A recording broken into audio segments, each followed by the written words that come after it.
تخت و تختہ میں سے ایک چنا کرتے ہیں، تخت و تختہ میں سے ایک چنا کرتے ہیں، ہم عجب شان سے اس دنیا میں جیا کرتے ہیں۔ بندوق کیا چیز ہے تو کسے کہتے ہیں، ہم تو ٹینکوں کی صفوں کو بھی چیر دیا کرتے ہیں۔ ہمیں ملتا ہے اس وقت سے شہادت کا سبق جب ہم ماؤں کی گود میں دودھ پیا کرتے ہیں۔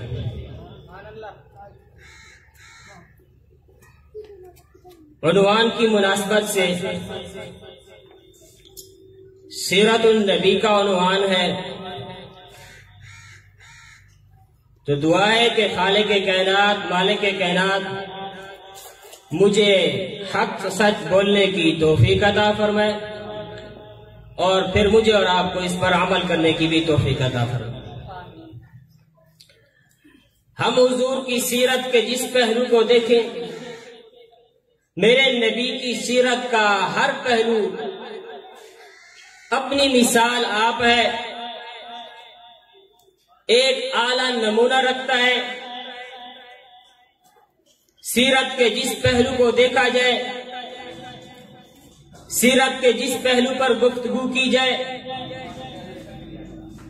جب شروع ہو جائے تو وہ ایک نہ ختم ہونے والا سلسلہ ہے، کیونکہ جب میں نے لفظ محمد کے اندر غور کیا تو لغت نے اس کے معنی مجھے بتائے کہ محمد اسے کہتے ہیں جس کی ساری کائنات تعریف کرے، جن و انس تعریف کرے، حشرات الارض تعریف کرے، ملائکہ تعریف کرے، پوری کائنات جس کی تعریف کرے، تعریف ختم نہ ہو، وہی محمد بنتا ہے۔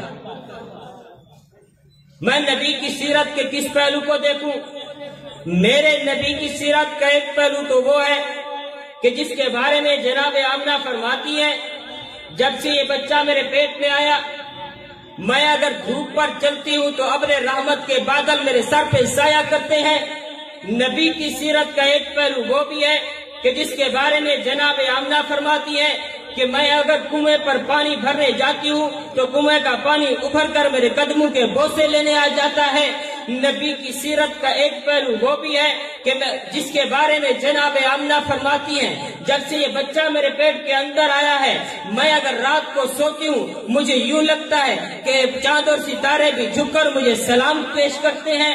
نبی کی سیرت کا ایک پہلو وہ بھی ہے کہ جس کے بارے میں جناب آمنہ فرماتی ہیں، جب سے یہ بچہ میرے پیٹ کے اندر آیا ہے، میں اگر کہیں سے گزرتی ہوں تو ہجر و شجر بھی مجھے جھک کر سلام کرتے ہیں۔ نبی کی سیرت کا ایک پہلو وہ بھی ہے کہ جس کے بارے میں جناب آمنہ فرماتی ہیں، جب سے یہ بچہ میرے پیٹ کے اندر آیا ہے، میرے جسم سے پسینہ نکلتا ہے تو اللہ اس کو بھی ایسا معطر بنا دیتے ہیں کہ کائنات کا کوئی خوشبو، کوئی عطر اس کا مقابلہ نہیں کر سکتا۔ نبی کی سیرت کا ایک پہلو وہ بھی ہے کہ میرے پیغمبر کا ہاتھ مبارک چند آدمیوں کے کھانے کو لگ جائے، 1500 صحابہ کو کھانا کھائے مگر کھانا پھر بھی بچ جائے۔ نبی کی سیرت کا ایک پہلو وہ بھی ہے جس کے بارے میں جناب آمنہ فرماتی ہیں کہ جب سے یہ بچہ میرے پیٹ کے اندر آیا ہے، جب پیغمبر کی ولادت ہوئی، ولادت کے وقت گھر کے اندر چراغ میں تیل نہیں تھا، لیکن جب حضور کی پیدائش ہوئی گھر ایسے روشن ہو گیا جیسے 14 رات کا چاند چمکتا ہے۔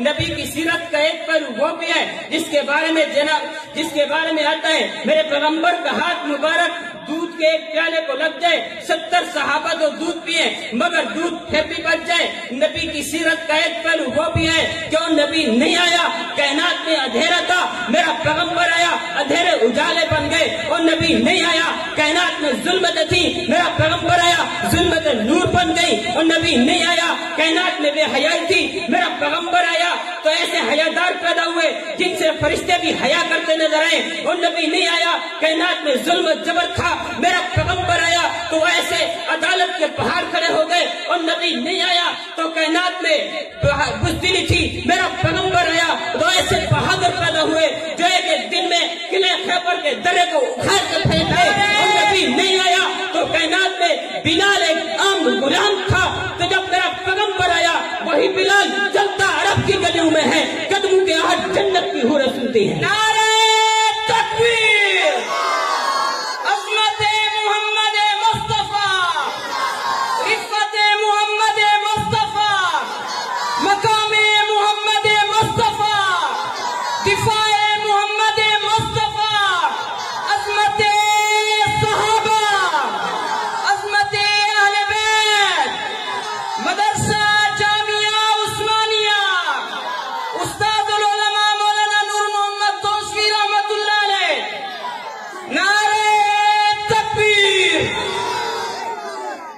میرے پیغمبر کی سیرت کا ہر عنوان اپنی مناسبت رکھتا ہے، اپنا ایک اعلیٰ معیار رکھتا ہے، اپنا ایک اعلیٰ مقام اور مرتبہ رکھتا ہے۔ سبحان اللہ۔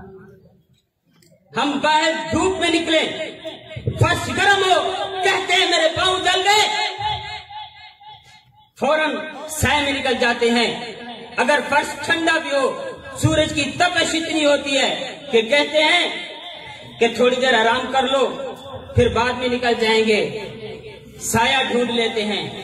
یہاں تو سایہ مل جائے گا۔ ہمارے استاد محترم نے کانفرنس کا عنوان ہی کیا خوب رکھا ہے، شاف محشر۔ محشر کہتے ہی اسے ہیں جہاں پر بالکل سایہ ہی نہ ملے۔ محشر اسے کہتے ہیں جہاں پر اولاد والدین کے کام نہیں آئے گی۔ محشر اسے کہتے ہیں جہاں پر بیوی شوہر کے کام نہیں آئے گی۔ محشر اسے کہتے ہیں جہاں پر ہر طرف ہر آدمی اپنے گناہوں کے اعتبار سے، اپنے خون کے، اپنے گناہوں کے اعتبار سے اپنے پسینے کے اندر وہ دیکھا رہا ہوگا۔ محشر اسے کہتے ہیں جو 50,000 سال کا ایک لمبا دن ہوگا۔ محشر اسے کہتے ہیں جس میں پکڑ سخت ہوگی۔ لوگ آدم علیہ السلام کے پاس جائیں گے، آدم علیہ السلام آپ کو تو اللہ نے بغیر باپ کے پیدا کیا۔ نوح علیہ السلام آپ تو بڑے صبر والے ہیں۔ اسماعیل علیہ السلام آپ تو بڑے استقامت والے ہیں۔ ابراہیم علیہ السلام آپ تو بڑی بڑی آزمائشیں کراس کر چکے ہیں۔ عیسیٰ علیہ السلام آپ تو بڑے جمال والے ہیں۔ موسیٰ علیہ السلام آپ تو جمال والے ہیں۔ جواب ملے گا نفسی نفسی نفسی، ادھر جاؤ ادھر جاؤ۔ جواب ملے گا کہاں گئے؟ جب وہاں جائیں گے تو دیکھیں گے ایک ہی شخصیت ہوگی، ایک ہی شخص ہوگا جو رب کے سامنے سر جھکا کر امتی امتی کی صدا لگا رہا ہوگا۔ جب اس کے پاس جائیں گے، وہاں جا کر دیکھیں گے ہاں ہاں جو امتی امتی کی پکار لگانے والا یہی تو شاف محشر ہے۔ سبحان اللہ۔ کون ہے؟ یہی تو شاف محشر ہے، جس دن کوئی کسی کا نہیں ہوگا۔ والدین کام نہیں آئیں گے، اولاد کام نہیں آئے گی، بیوی کام نہیں آئے گی، بچے کام نہیں آئیں گے، انبیاء بھی رسول بھی جواب دیں گے۔ وہ ایک ہی ہوگا جسے شاف محشر کہتے ہیں۔ میرا پیغمبر ہوگا، سر جھکا کے کھڑا ہوگا، امتی امتی امتی کی صدا لگا رہا ہوگا۔ یہی تو ہے شاف محشر۔ کون ہے؟ یہی ہے شاف محشر، یہی ہے ساقی کوثر جو امتی کی صدا لگائے گا تیرے میرے لیے۔ غور کرو، میرے پیغمبر کا درد سمجھو، میرے پیغمبر کی محبت سمجھو، میرے پیغمبر کے الفاظ کو دیکھو۔ اہل بیت ہی نہیں کہا،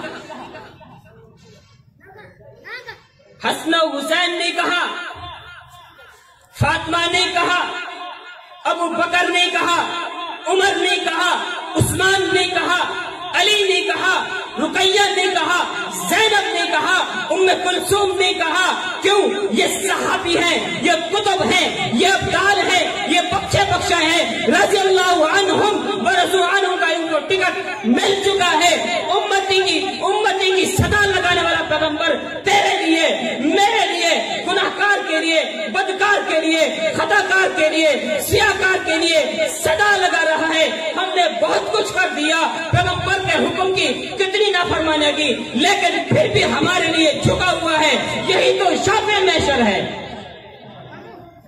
آج لوگ کہہ دیتے ہیں بھئی توہین رسالت ہوتی ہے، تم خاموشی سے نہیں بیٹھ سکتے،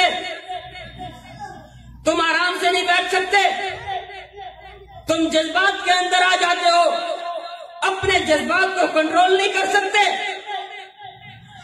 تو میں ان سے اتنا ضرور کہنا چاہوں گا، جس دن کوئی کسی کا نہیں ہوگا، جس دن کوئی کسی کے کام نہیں آئے گا، ہر طرف سے نفسی نفسی کی صدا ہوگی، تو میں اس کی آواز کیوں نہ اٹھاؤں جو اس دن ہمارے لیے امتی امتی کی صدا لگا رہا ہوگا۔ یہی تو شاف محشر ہوگا۔ پھر جب میرے پیغمبر کی توہین ہو، میں تیش میں کیسے نہ ہوں، میں جلال میں کیسے نہ ہوں، پیغمبر کی توہین ہو ہم خاموش رہیں، یہ کسی مسلمان کے بس کی بات نہیں ہے۔ یہی ہے شاف محشر جو جھکا ہوا ہے تیرے لیے، میرے لیے، خطاکار کے لیے، گناہگار کے لیے، سیاہکار کے لیے، ہر ایک کے لیے جھکا ہوا ہے۔ ہاں یہی شاف محشر ہے۔ یاد رکھو، میں اور بھی کہنا چاہوں گا، ہوگا اس جیسا مانگنے والا بھی کوئی نہیں، اس جیسا دینے والا بھی کوئی نہیں۔ اس شاف معاشر جیسا مانگنے والا بھی کوئی نہیں اور اس جیسا دینے والا بھی کوئی نہیں۔ کہہ دوں اس جیسا آنے والا بھی کوئی نہیں، اس جیسا بھیجنے والا بھی کوئی نہیں، اس جیسا نبی کوئی نہیں، اس جیسا خدا کوئی نہیں۔ کہہ دوں اس جیسا نبوت میں کوئی نہیں، اس جیسا رسالت میں کوئی نہیں، اس جیسا امانت میں کوئی نہیں، اس جیسا جلال میں کوئی نہیں، اس کی زلفوں جیسی زلفیں بھی کسی کی نہیں، اس کے ہونٹ جیسے ہونٹ بھی کسی کے نہیں، اس کے چہرے جیسا چہرہ بھی کسی کا نہیں، اس کے لباس جیسا لباس بھی کسی کا نہیں، اس کی نبوت جیسی نبوت بھی کسی کی نہیں، اور اس کے صدیق جیسا صدیق بھی کسی کا نہیں، اس کے فاروق جیسا فاروق بھی کسی کا نہیں، اس کے عثمان جیسا عثمان بھی کسی کا نہیں، اس کے علی جیسا علی بھی کسی کا نہیں، اس کے حسن و حسین جیسے نوازے بھی کسی کے نہیں۔ جب میں نے حدیث پڑھی، پیغمبر کی حدیث ہے، ان اللہ اختارنی، میرے رب نے مجھے چن لیا ہے۔ آگے فرمایا واختارنی اصحابی، تو مجھے کہنا پڑے گا کہ اس کے صحابہ جیسے کسی کے صحابہ نہیں۔ نعرہ تکبیر، عظمت محمد مصطفیٰ، شان محمد مصطفیٰ، شان صحابہ، شان سیدنا صدیق اکبر، شان سیدنا عمر فاروق، شان سیدنا عثمان غنی، شان سیدنا حیدر کرار۔ نعرہ تکبیر۔ اس کے صحابہ جیسے کسی کے، بول دو بلند آواز سے، اس کے صحابہ جیسے کسی کے صحابہ نہیں۔ میں نے قرآن اٹھا کے دیکھا، قرآن نے کہا اولئک هم المہتدون، میں نے مصداق دیکھا صحابہ ہیں، میں نے آگے پڑھا اولئک هم المفلحون، مصداق دیکھا صحابہ ہیں، قرآن نے کہا اولئک هم الراشدون، میں نے مصداق دیکھا صحابہ ہیں، قرآن نے کہا اولئک هم المؤمنون حقا، میں نے مصداق دیکھا صحابہ ہیں، قرآن نے کہا رحماء بینہم، میں نے مصداق دیکھا صحابہ ہیں، پیغمبر نے حدیث سنائی اصحابی کالنجوم بیئی مقتدیتم اہتدیتم، میں نے مصداق دیکھا صحابہ ہیں، میں نے حدیث پڑھی ان اللہ اختارنی واختار لی اصحابی، مصداق دیکھا صحابہ ہیں۔ میں نبی کی سیرت کے اندر چلا گیا، نبی کی سیرت کا مطالعہ کیا، نبی کی زمانے کا مطالعہ کیا تو نبی امام ہیں، مقتدی صحابہ ہیں، نبی سپاہ سالار ہیں، لشکر صحابہ ہیں، نبی نماز پڑھا رہے ہیں، مقتدی صحابہ ہیں، نبی واز کر رہے ہیں، سامعین صحابہ ہیں،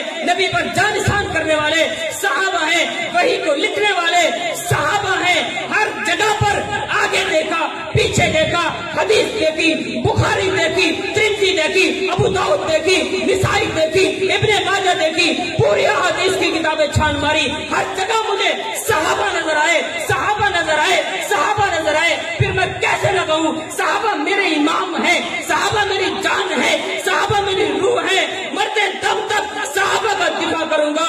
کوئی زبان کوئی انگلی میرے پیغمبر کے صحابہ پر اٹھے ہم برداشت نہیں کریں گے، دنیا کا کوئی بھی کافر ہو، ہم صحابہ کے دفاع سے باز نہیں آئیں گے۔ بے شک بے شک۔ آخر میں اتنا کہوں گا، میں خاک نشی ہوں، میری جاگیر مسلح، شاہوں کو سلامی میرے مسلک میں نہیں۔ وآخر دعوانا الحمدللہ رب العالمین۔